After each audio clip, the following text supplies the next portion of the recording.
Existentialism is a philosophical theory or approach which emphasizes the existence of the individual person as a free and responsible agent determining their own development through acts of will. So, existentialism, from the root word exist, focuses on the existence of a person or a student as a free and responsible agent. So, ano bang ibig nating sabihin when we say free and responsible agent? So, free in the sense na they have the freedom to choose and decide for themselves, and responsible in the sense na they act for themselves. Kumbaga, pinananagutan nila yung sarili nilang thoughts, feelings, and actions. So, in other words, sila yung bahala sa sarili nila. That is the meaning of responsible agent. So, why is it important to teach existentialism?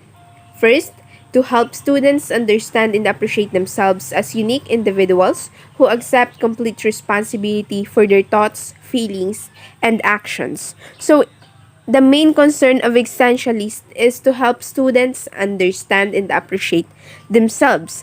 So, sa existentialism approach, ipinapaunawa sa mga bata na they exist apart from others. Meron silang sariling buhay na kung saan ay iba or maaaring iba dun sa mga taong nakakasalumuhan nila sa araw-araw. Maaaring iba sa mga kaklase nila, iba sa mga teachers nila, and pwede ring iba sa mga magulang nila. Kasi nga, they have their own lives. And they should also understand na sila yung kumokontrol dito. They have the full control. Hindi dapat nila iasa sa iba ang pag-iisip, iasa sa iba ang pagkilos, at iasa sa iba ang nararamdaman nila. They should be the one to do those responsibilities for themselves. Dapat nilang matanggap na they have the responsibility sa sarili nila. And that is the importance of existentialism, to understand and appreciate themselves for who they are. So, sa existentialism, ini-eliminate ang comparison and imitation at the same time. Kasi, once na naunawaan na ng estudyante yung sarili nila, na-appreciate na nila yung sarili nila, hindi na nila kailangang ikumpara yung sarili nila sa iba, ikumpara nila yung paraan ng pag-iisip nila, paraan ng pagkilos nila at pagdama nila sa ibang tao. Kasi nga, na-realize na nila na buong buo na naiiba sila, they are unique from others. And at the same time, nai-eliminate din ang imitation, of course. Kasi nga, alam nila na may sarili silang buhay. Hindi nila kailangang gayahin, hindi nila kailangang kopyahin yung paraan ng pagkilos ng iba. Meron silang kakayahang kumilos freely kahit anong gusto nila mangyari sa kanila. Kasi nga, alam nila na they exist apart from others. Sila yung bahala.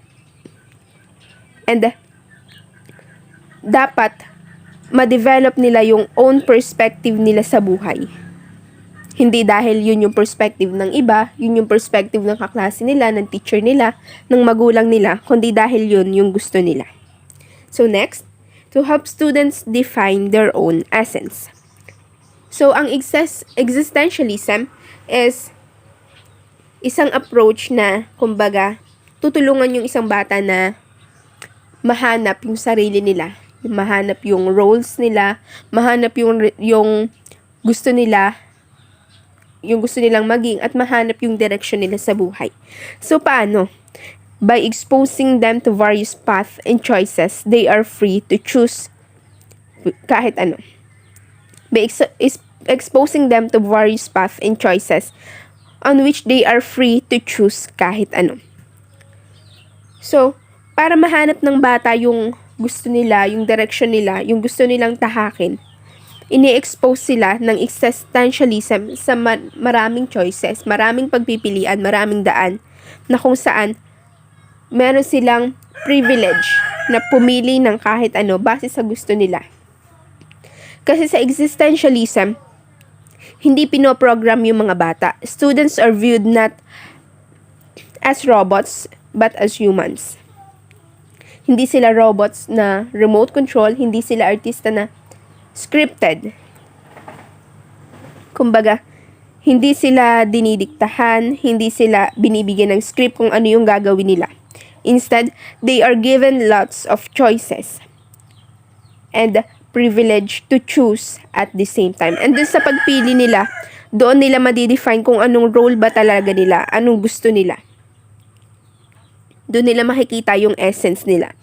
At may kasabihan nga na, existence precedes essence. Kasi pag alam na ng mga bata kung ano yung essence nila, kung ano yung role nila, kung ano yung gusto nilang gawin, kung ano yung direction nilang gustong tahakin, mararamdaman nila na they truly exist. Na talagang tao sila. They exist in this world. Kasi nga, kasi alam nila may patutunguhan sila, may reason kung bakit sila nabubuhay. And that is because na nabigyan sila ng chance na maturuan gamit ang existentialism approach. Last, to educate the whole person, not just the mind. So, sa existentialism, teaching is not all about cognitive aspect or academic matters. Kumbaga, hindi lang yung mga itinuturo sa existentialism, hindi lang siya purely galing sa lesson plan or sa book. Instead, ine-educate yung buong pagkatao ng isang bata, ng isang estudyante, in the sense na binibigyan ng direksyon yung buhay niya, yung buong pagkatao niya. Kasi di ba nga, as I said a while ago, sa existentialism, binibigyan yung mga bata na kakayahang malaman yung direksyon nila sa buhay, yung malaman yung kanilang roles, at malaman kung ano ba yung dahilan kung bakit sila nabubuhay. And doon, makikita natin na ine-educate yung whole person ng isang bata, hindi lang ang kanyang mind, kundi ang buong pagkatao niya. Bakit? Kasi once na binigyan mo ng direksyon ng isang bata, once na guide mo siya na malaman kung ano ba yung purpose niya sa buhay, kung ano ba yung gusto niyang patunguhan, parang dadalhin na niya yung buong lesson na yon para dalhin yung sarili niya dun sa isang direksyon na yon. Kung baga, yun yung magiging instrument para puntahan niya ng buong buo ng kanyang pagkatao yung isang goal niya sa buhay. Kasi nga, nalaman na niya yung goal niya. And that is because of existentialism. At dahil doon, maimumove yung kanyang kabuuan, yung kanyang buong pagkatao. Parang mababago yung buong buhay niya. At yun yung sinasabing educate the whole person, not just the mind. Kasi once na nakilala nila yung sarili nila, nandun na yun, buong buo. Nakilala nila yung buong sarili nila, buong sila. At yun yung dadalhin nila para sa mas malalaking desisyon nila sa buhay. So, what to teach in existentialism? First, choosing from wide variety of choices for themselves. So, sa existentialism, katulad nga ng sabi ko kanina, ine-expose ang mga bata sa maraming choices. At ang tinuturo sa kanila ay kung paano pumili dun sa mga choices na yon, na ang i-consider ay yung sarili nilang kagustuhan. So, teachers teach students to choose and do not control their choices. So, tuturuan mo lang silang pumili at hindi mo kokontrolin yung choices nila, hindi mo sila didiktahan kung anong dapat nilang piliin, at lalong hindi mo sila pipilitin na piliin yung isang bagay dahil lang sa gusto mong yun yung piliin nila. Instead, hahayaan mo silang pumili ng malaya dahil yun yung kagustuhan nila. So, hayaan mo silang magdesisyon para sa kanilang sarili. Next is exhibition of the student's creativity and self-expression.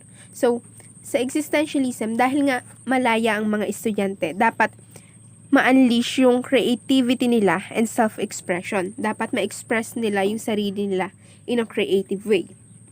So, dun sa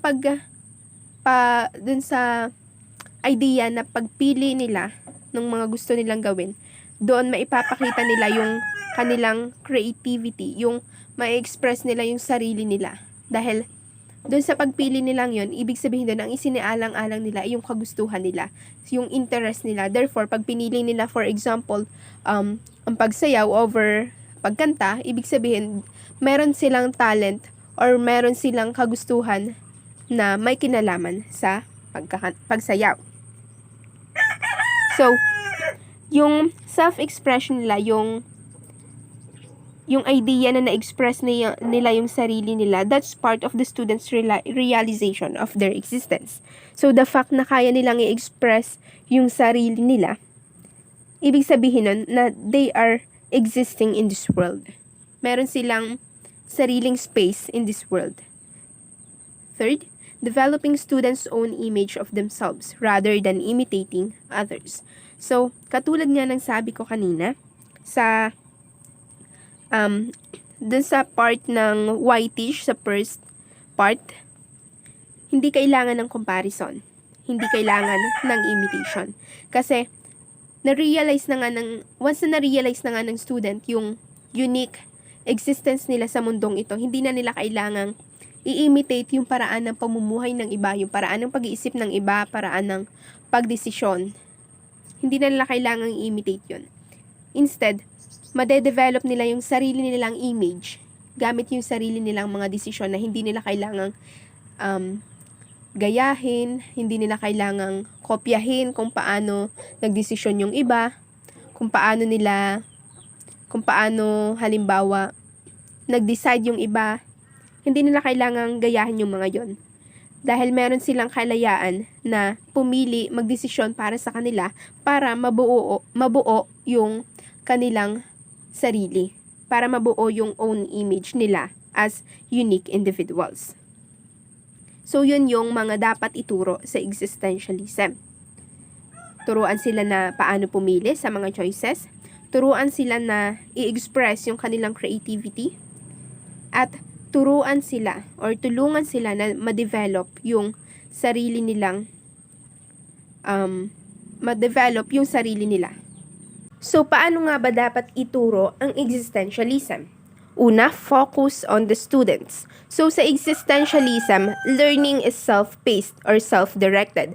Meaning to say, mas malaki yung porsyento na nasa students para matutunan nila yung mga bagay-bagay. Bakit? Kasi sabi ko nga kanina, they have the freedom to choose. Nasa kanila yung decision na pumili or magdesisyon para sa kanilang sarili.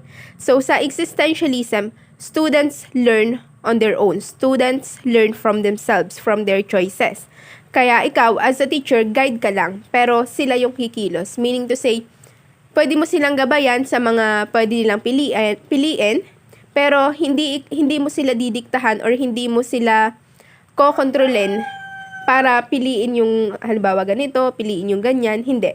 Dapat ikaw, i-guide mo lang sila, pero hindi mo sila didiktahan.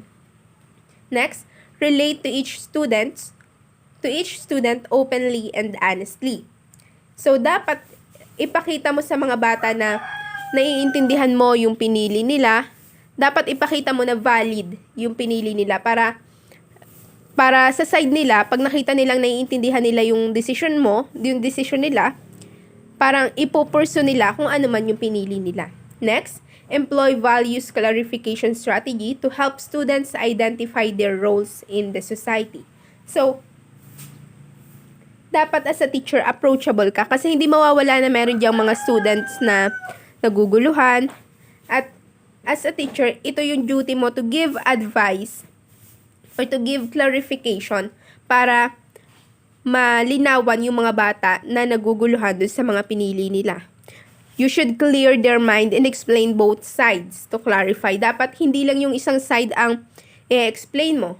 Dapat i-explain mo yung magkabilang side, parehong side para mas malinaw sa kanila kung ano ba talaga yung dapat nilang puntahan, kung ano ba talaga yung gusto nilang mangyari sa sarili nila.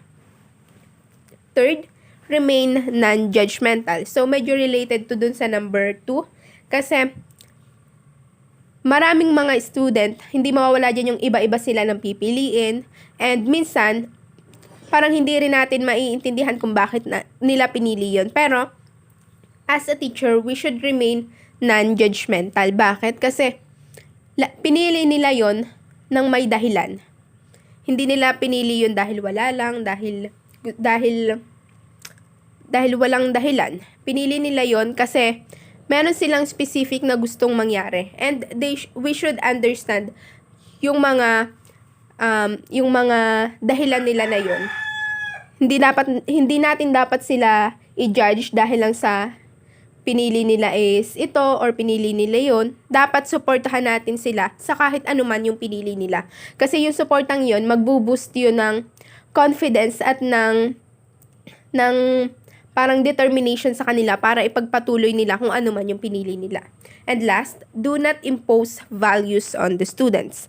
So, values are personal, meaning, dapat makita ng bata yung mga kahalagahan ng mga tao, ng mga bagay, makita nila yon on their own.